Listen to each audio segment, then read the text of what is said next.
नमस्कार मित्रांनो. सरकारी कर्मचारी आणि पेन्शनधारकांसाठी आजची बातमी ही अत्यंत महत्त्वाची आहे.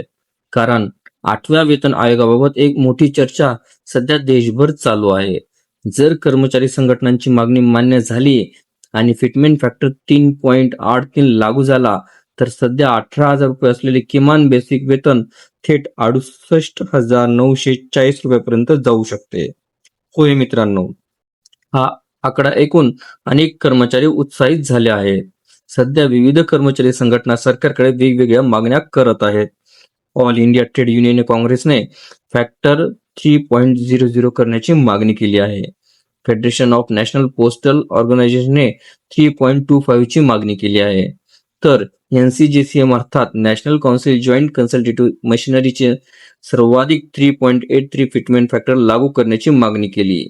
जर ही मागणी स्वीकारली गेली तर केवळ बेसिक वेतनातच नाही, तर महागाई भत्ता, घरभाडे भत्ता आणि वाहतूक भत्त्यामध्ये देखील मोठी वाढ होऊ शकते.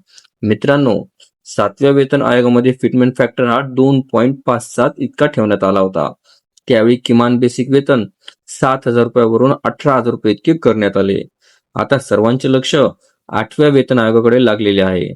सरकार अद्याप अधिकृत घोषणा केलेली नसली तरी कर्मचारी संघटनांच्या मागण्यांमुळे चर्चांना मात्र वेग नक्कीच आला. तुमच्या मते फिटमेंट फॅक्टर किती असायला हवा? 3.00, 3.25 की 3.83?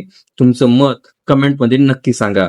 आणि व्हिडिओ आवडला असेल तर लाईक करा, चॅनलला सबस्क्राईब करा आणि सरकारी कर्मचाऱ्यांच्या महत्त्वाच्या अपडेटसाठी बेल आयकॉनला दाबायला विसरू नका. धन्यवाद. आपल्याला व्हिडिओ आवडले असल्यास चॅनलला नक्कीच लाईक, शेअर आणि कॉमेंट्स करायला विसरू नका.